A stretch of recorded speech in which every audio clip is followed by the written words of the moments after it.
Hey, my name is Ramirez. I'm Frogbear. You can call me Rami.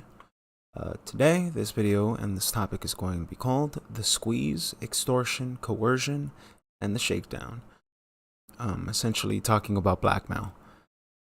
Now, there is a video that I always love to bring up because this dude did a fantastic job of doing the logistics, the mental logistics of if this was an industry, if this was a thing. Um, he he did initial research on just like blackmail overall, but he does a very good job of describing um this industry and kind of mapping out its logistics. But I always love bringing it up towards like friends, um different variety of different Discord groups that I used to hang out with. But I don't know if I've ever done a video here. So today's video is going to be about blackmail. The video will be included in the description below because I will not be playing all of it. It's like a rather lengthy discussion. It's like 40 minutes.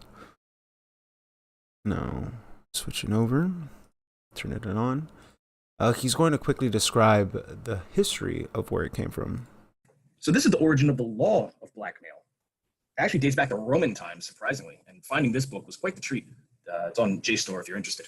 It's information wants to be free, but the law wants it to be harmonious. That's a challenging situation to resolve, because in Roman law, it wasn't enough to have dirt on somebody. You were actually required to keep the dirt to yourself if you had it on somebody, and you were only allowed to reveal it if there was a public benefit to do so. Right, that's the historical context of what we're talking about.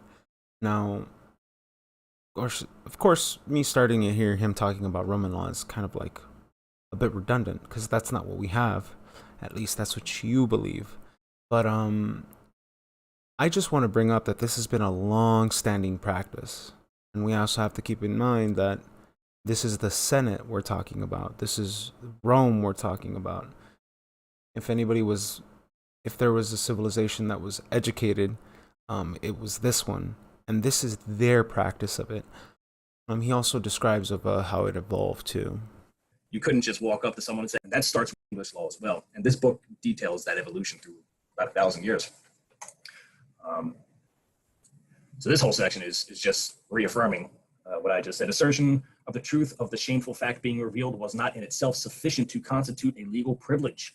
Truth was not wholly irrelevant.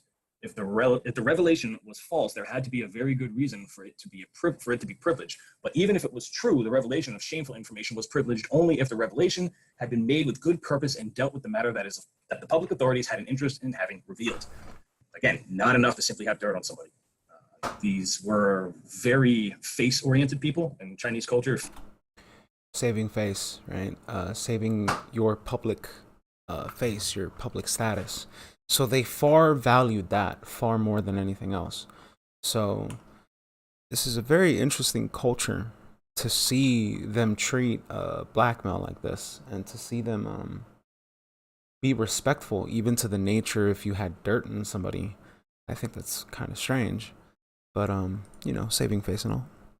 Saving face is a very what I wanted authority to talk was about constituting their laws and how they conduct themselves, and then spreading it through Christendom. They would go cite this Roman law, this practice of blackmail being extortion unless there was a public interest. They would actually cite the Virgin Mary as a purpose as an example of it. So right now we're having a mesh between religion and law practice, and you know, this is Roman law.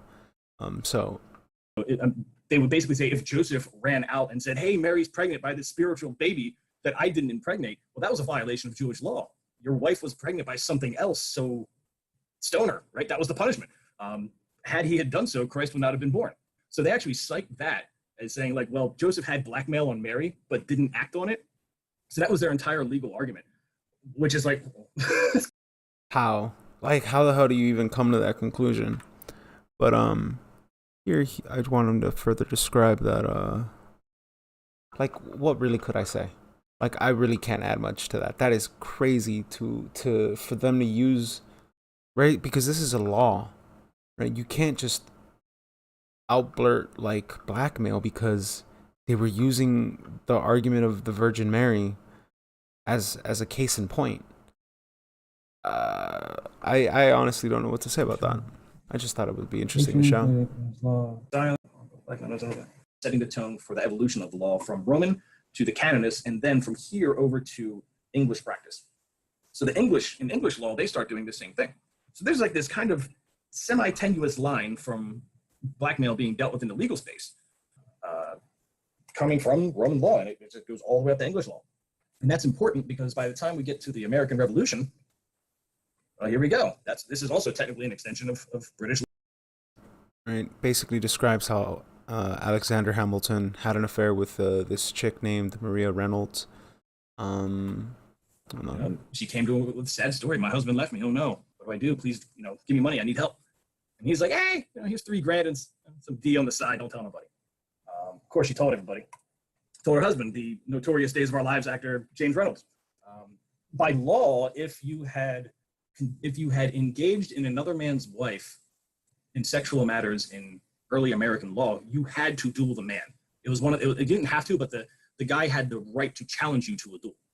And he didn't want to get shot, which is ironic because he actually does get shot later on in a duel. But I guess not by James Reynolds, our favorite Days of Our Lives actor.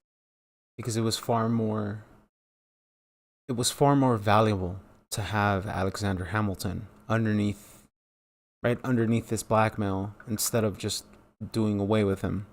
But he doesn't want to get shot by him. Very interesting. So, man, I need to pick levels of American banking. We have always blackmailed our officials from the jump, from the very start of the American Revolution. And this is all predating back to Roman law. So why is this very interesting practice, right? Good enough for the Americans? Let's get the British involved. What are the British doing? Okay, yeah.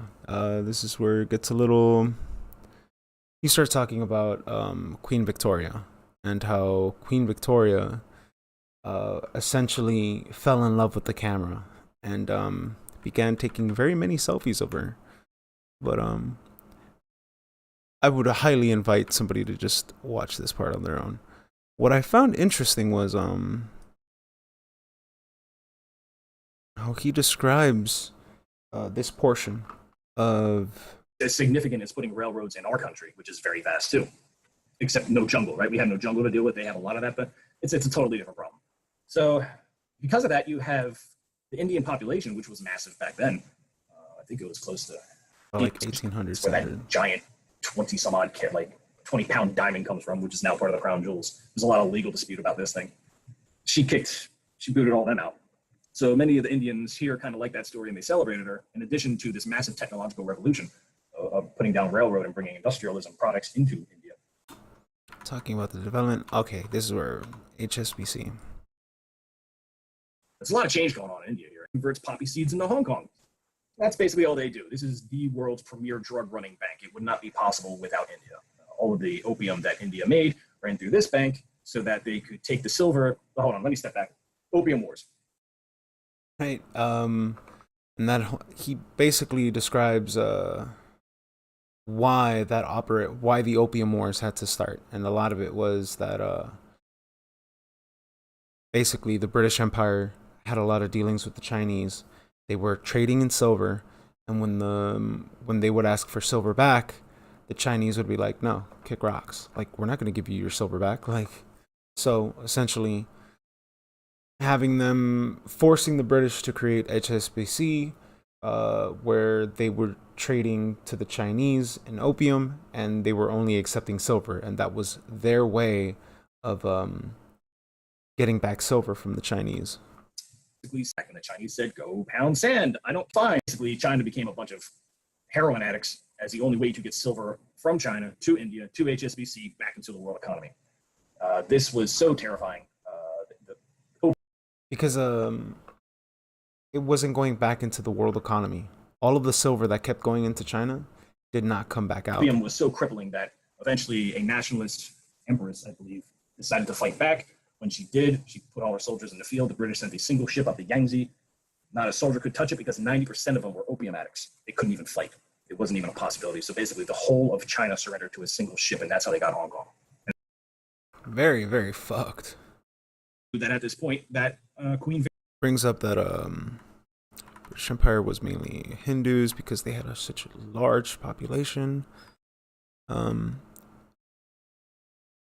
Queen of Tinder. Yeah, she was essentially creating matchmates between King George and Queen Mary, Tsar Nicholas II, and the Princess Alix of Hesse.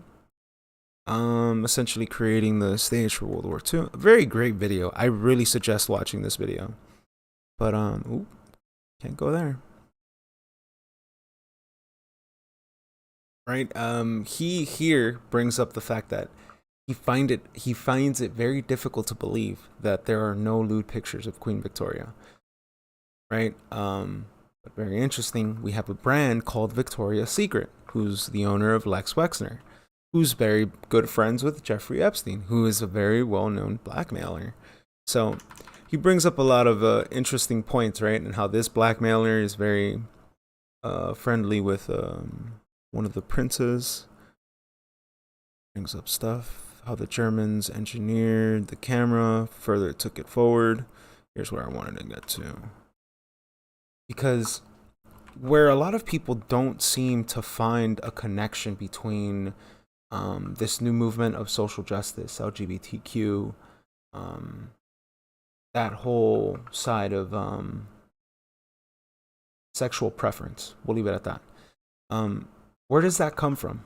Why is there active attempts to normalize aspects of this? Well, a lot of it, I think, has to do with blackmail. Because essentially, at the beginning, it starts off as blackmail.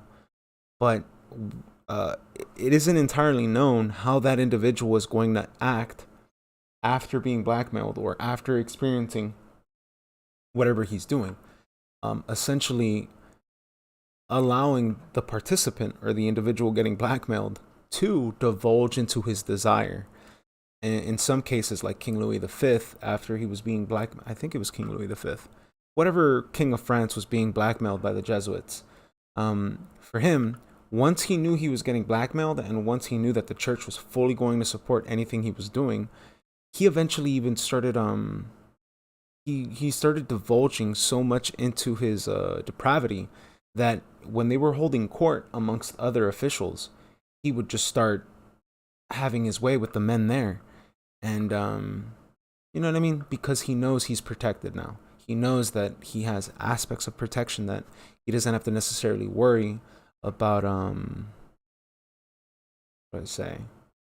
being challenged.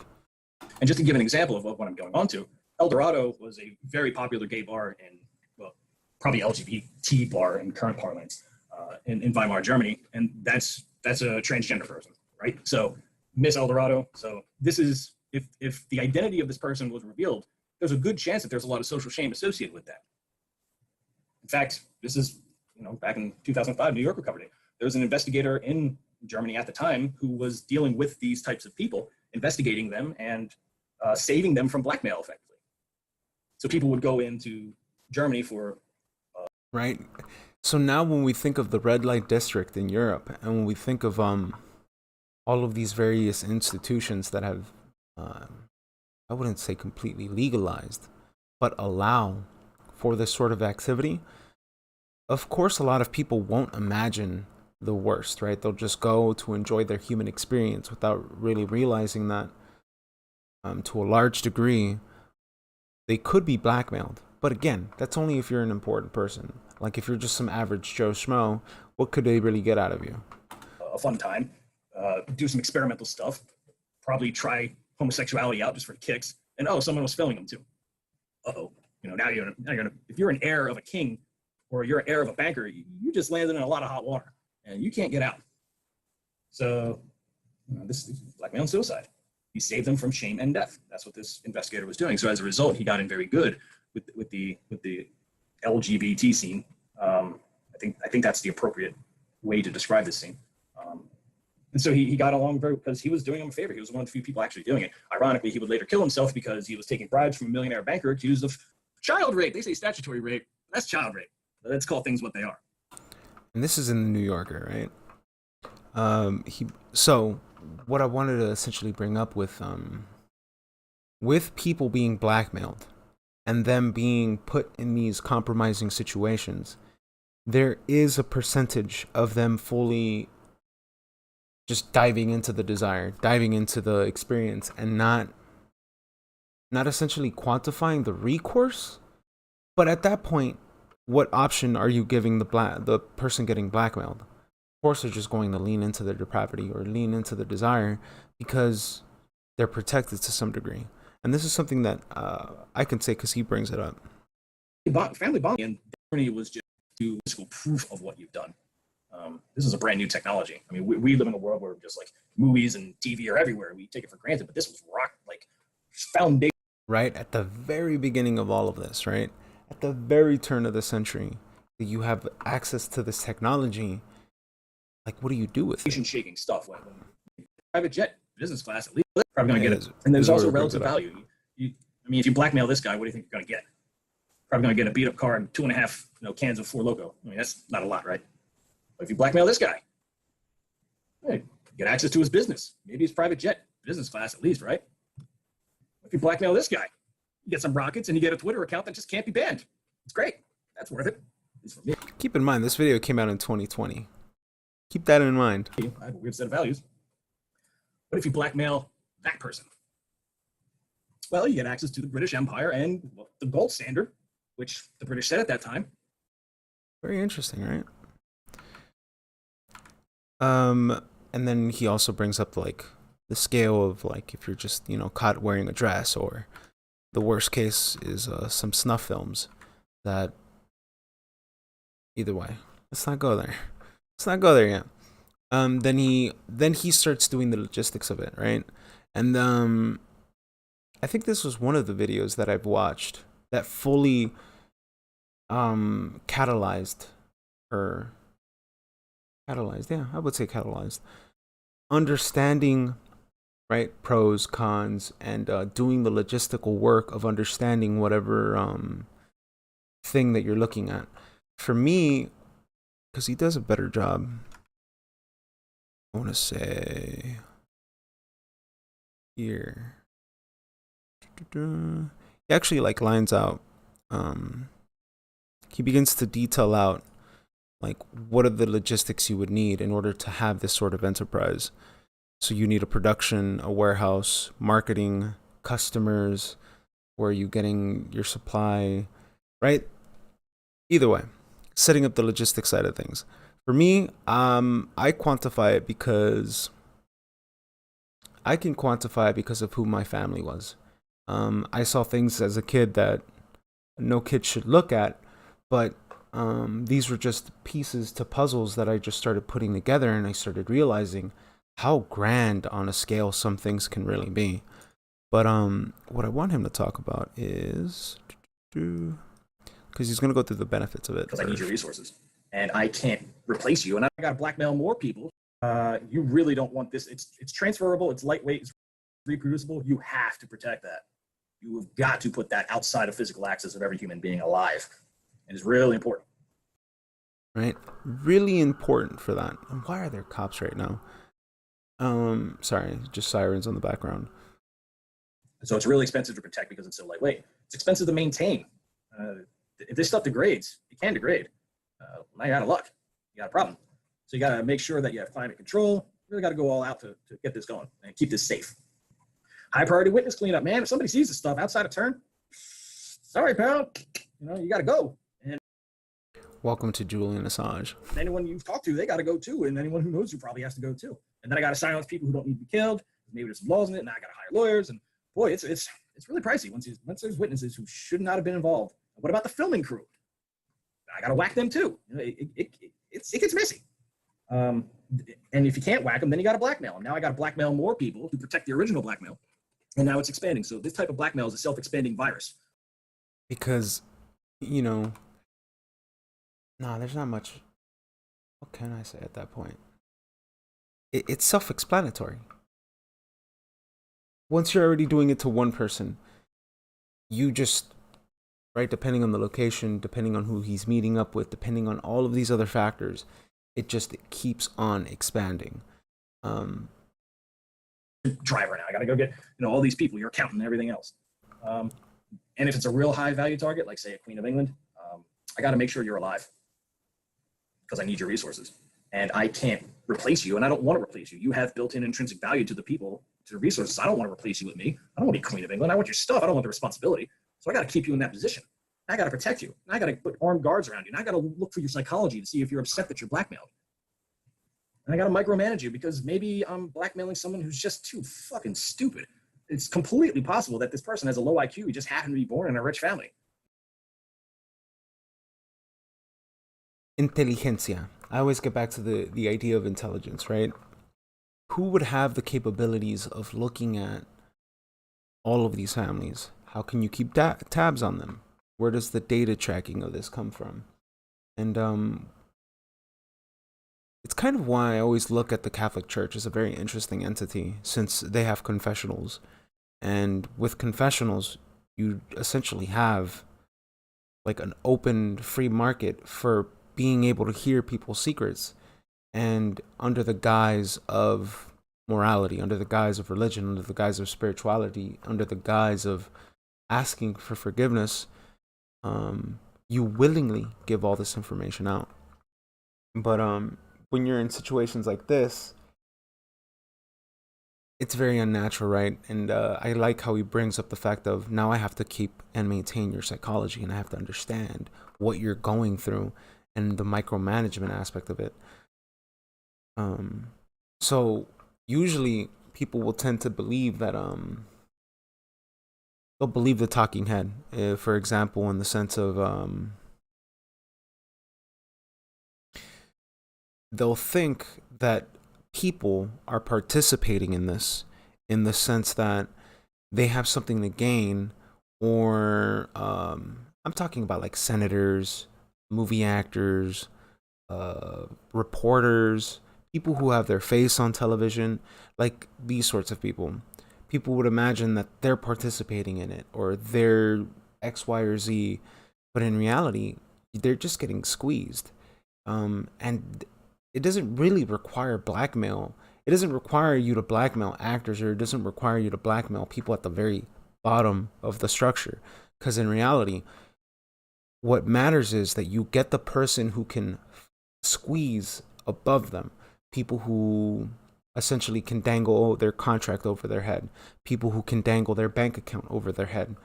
It's like, oh, what if I make your fame disappear? And it all depends on the sort of individual you're dealing with. So I might highlight all of this blackmail talk and all of these other things, but in reality, it's picking the target is very important, because just like he said, if it gets too far, this has to keep expanding. And once this gets far enough, in cases like Isaac Cappy, or in cases like Julian Assange, it reaches a tipping point where it becomes so difficult to deal with you that it's much better off to just do away. Now I got to micromanage him and make sure he doesn't do dumb shit. And now he has a handler, and it's a lot of work. And then if the victims get smart, and there's one example of victims getting smart in Argentina. Oh my God, this guy was smart. The victim realizes that they still have power. They know they're being exploited, and they say, hey, well, you've exploited me for so much stuff that you depend on me. I got you as much as you got me. I got you just as much as you got me.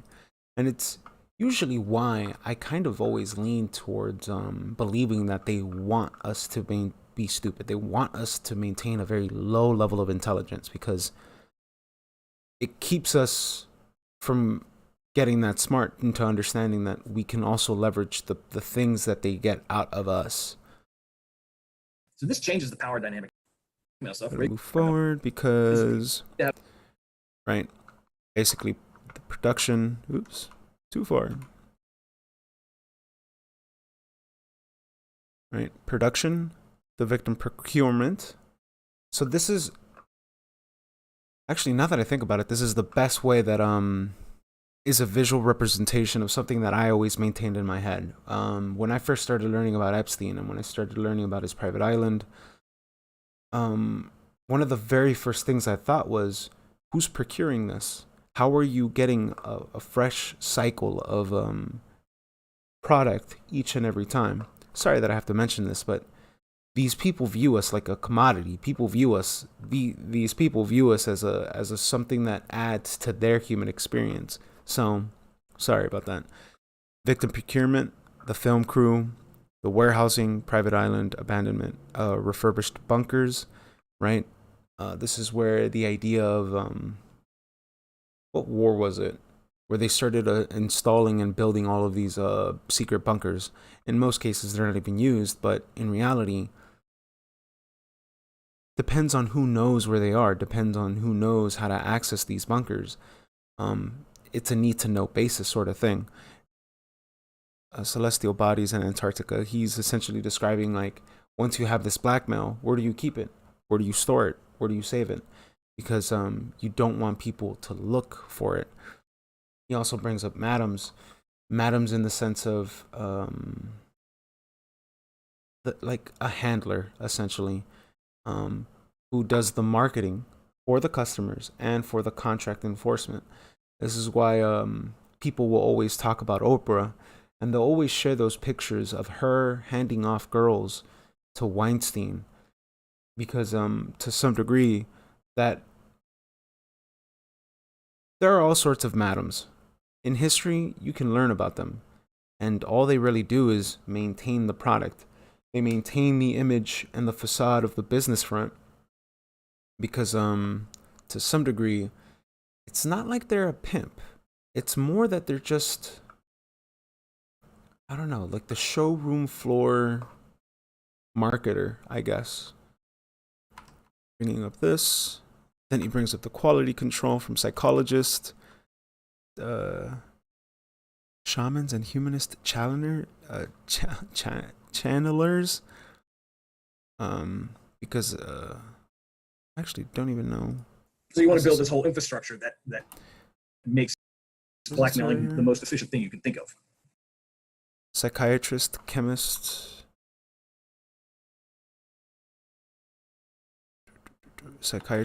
and doctors, right? Normalization, celebrities, authors, personalities, influence, cultural agents, media, journalists, reporters.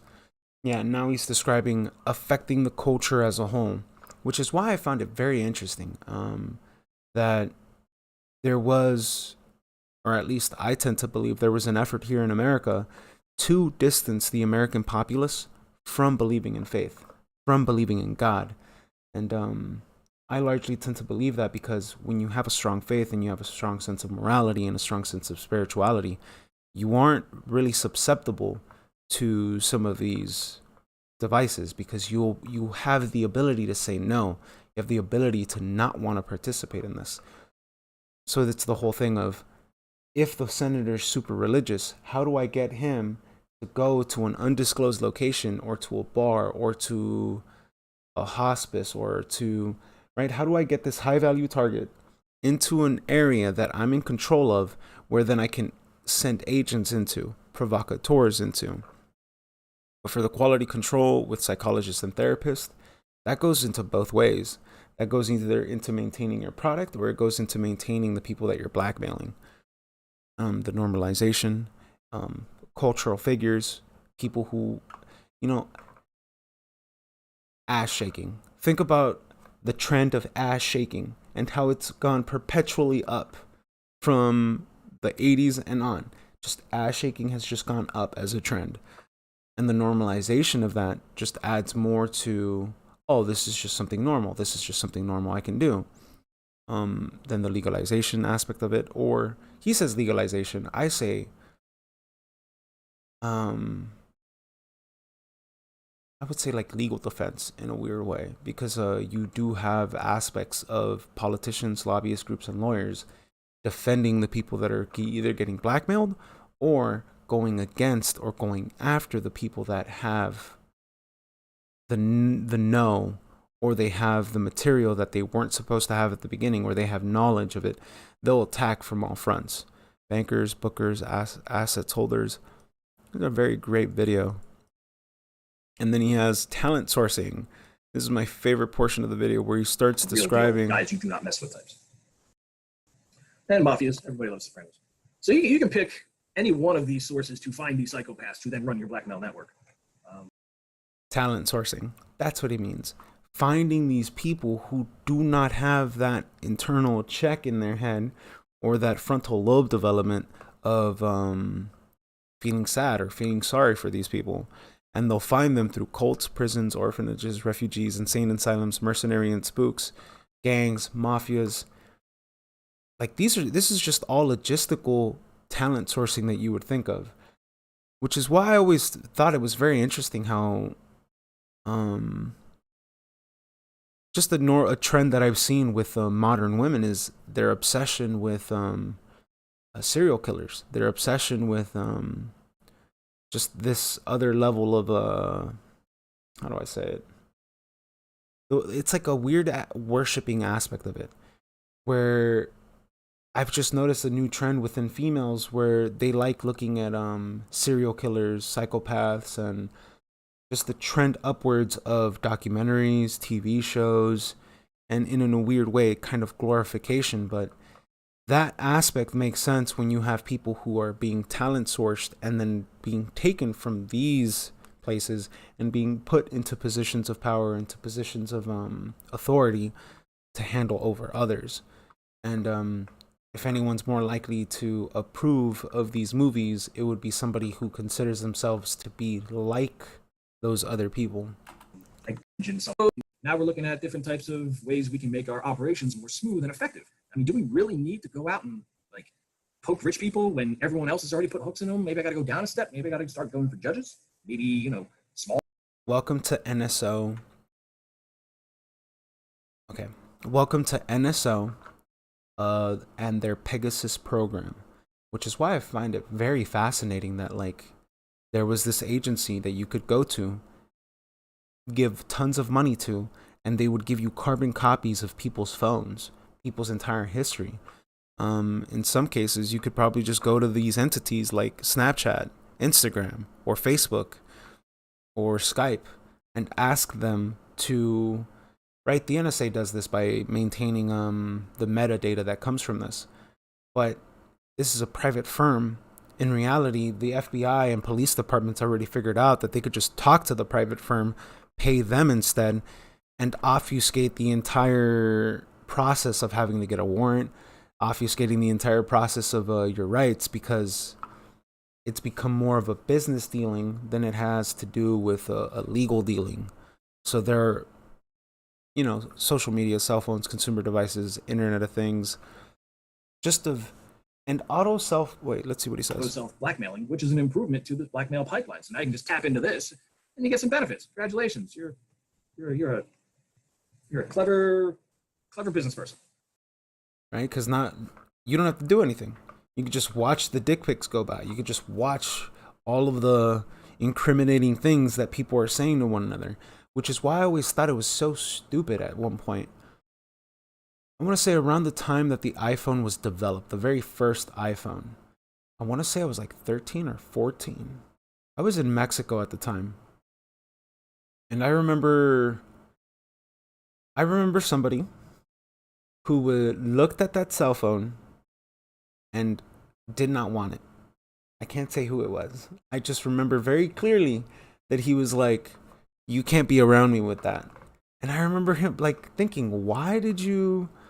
But it's because this person could see the problem that would come from having one of these cell phones around them. With it having the camera that it had, and with it having the microphone that it had.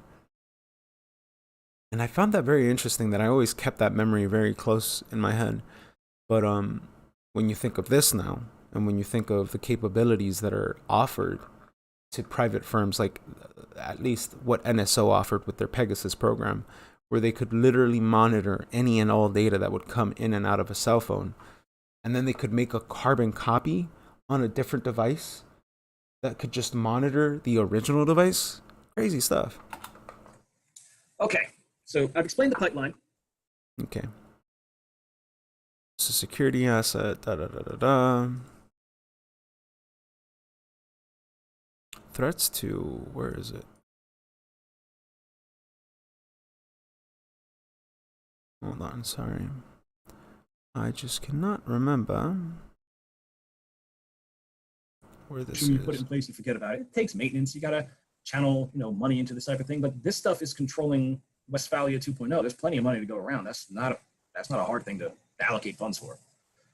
But we have a problem. Even with all of this, it's still not enough because we have one little piece of problem that's about to hit us hard. I'm just going to show it to you. Deep fakes. Welcome to where deep fakes started becoming very interesting. And it's why I really started to think that, or at least when I watched this video back like 2 years ago when it was released, or I want to say 2 years ago.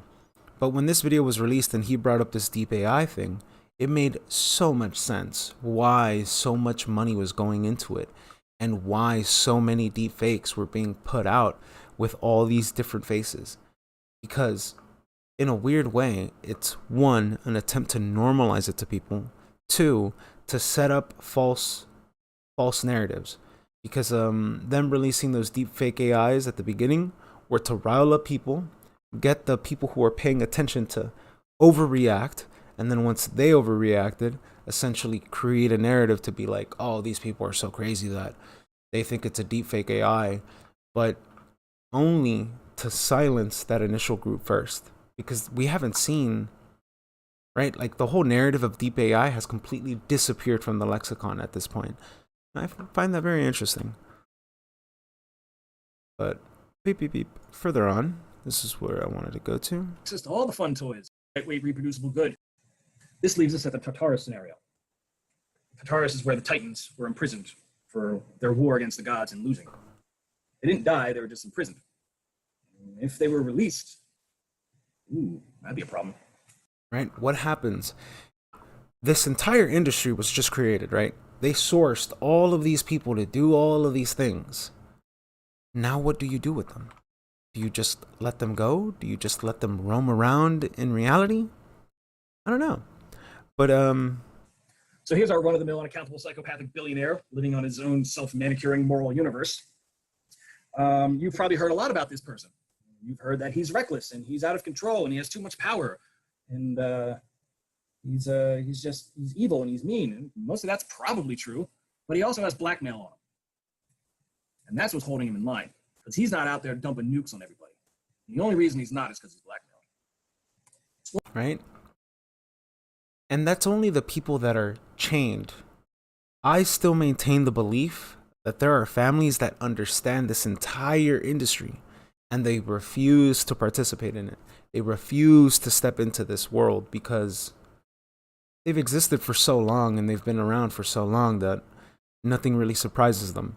They groom their kids to make sure that they can recognize certain types of behavior in other people and to make sure that they recognize to save face, to save their status, to make sure that they don't put themselves into compromising situations. What if I unchain him?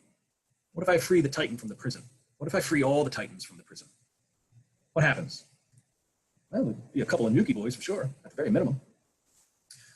Oh, these guys they're rich. They have access to all the fun toys, all the real fun stuff. Smart Dust. Smart Dust is Internet of Things for biology. You inhale it and I have your body now. I can modify your DNA. I can kill your cells. I can do all kinds of stuff with this stuff. CRISPR, we've already had a whole segment dedicated to CRISPR. You know my feelings on that. Fully automated cult creation. We're going to get there. I promise. We'll get there. These guys can make AIs, make people believe all kinds of stuff about them. Robot armies. These guys have access to all. Very interesting, don't you think?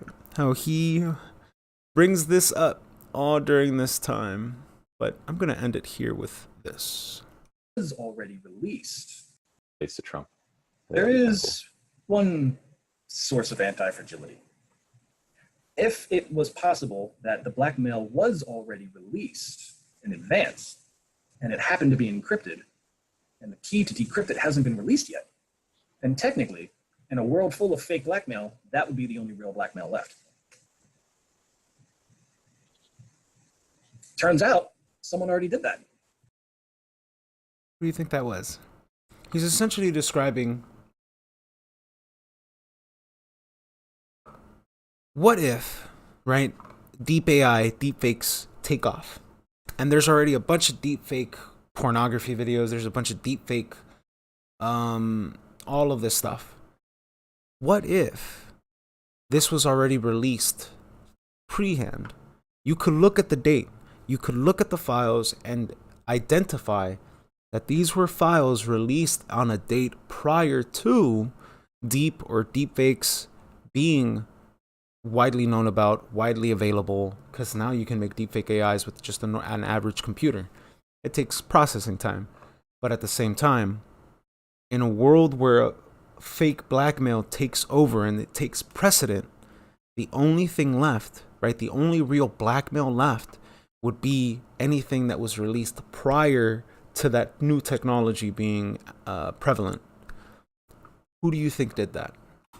And he's in prison in Belmarsh right now. His name is Julian Assange. Now you're going to see him very soon. You're going to see some political events that are going to make him front and center very soon. And I wonder what those events are.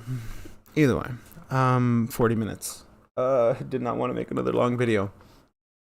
But there are a lot of questions and a lot of things that we should consider when going about in our world and when living in this world, because in reality, I do not believe that all is as it seems. And this is a great example of it because, detailing out the logistics, detailing out how, because I can't remember, that's too far. Either way, watch this video. Fantastic. Great stuff because of the thought process of how the logistics would work. And there are a variety of different events, markers. If you pay attention to the news, if you pay attention to how certain killers or how certain psychopaths or how certain aspects of our world work, you'd realize that they have access to the best talent available to them. And what I mean by that is, if anybody has access to find people who are problematic before anybody else, that would be the FBI, right? How many times now have we seen the FBI have detailed information about people who were about to go do something, but they didn't say anything. Instead, they allowed it. And in some cases, they facilitated it. And this has been a very long game that they've been playing. So when I view this material and when I think of applying this model to modern day, it's not far-fetched to understand that not all is as it seems. And I think it's important to quantify that, especially now, because we need to move forward in a direction of understanding that some people are crazy. Some people are so absolutely crazy that they will do anything in their power to maintain their power structure. If they already have these mechanisms of finding talent in order to enforce their business model, I don't know. You know what I mean? This is a very long con, a very long game that has existed, as he says at the beginning of this video, since Roman times. So quantifying blackmail and quantifying this industry beyond Jeffrey Epstein is very important, because he wasn't the only one. There are very many other players in this space who have a vested interest in making sure that they maintain hold over their power structure. My name was Ramirez. Hopefully I taught you something new. And I expanded horizons beyond what we can see. Stay